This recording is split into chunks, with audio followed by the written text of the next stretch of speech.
How can I evangelize my friends and family without pushing them away? We're going to answer that question. At some point, every Christian has had a family member, a friend, coworker, or acquaintance who is not a Christian. Sharing the gospel with others can be difficult, and it can become even more difficult when it involves someone with whom we have close emotional ties.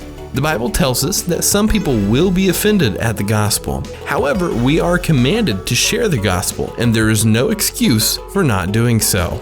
So, how can we evangelize our family members, friends, coworkers, and acquaintances? The most important thing we can do is pray for them. Pray that God would change their hearts and open their eyes to the truth of the gospel. Pray that God would convince them of His love for them and their need for salvation through Jesus Christ.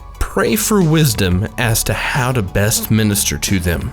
We must be willing and bold in our actual sharing of the gospel. Proclaim the message of salvation through Jesus Christ to your friends and family.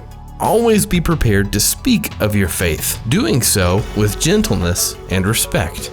There is no substitute for personally sharing the gospel. Faith comes from hearing the message, and the message is heard through the word about Christ.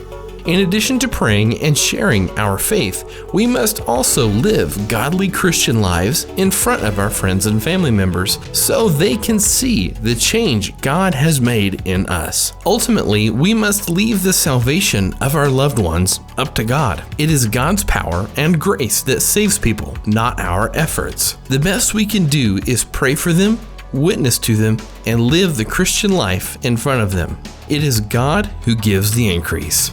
That answers the question, how can I evangelize my friends and family without pushing them away? Research this question further on our website, gotquestions.org. Give a thumbs up and be sure to click subscribe. Meanwhile, if you'd like to study more, click the bell and check out these other questions.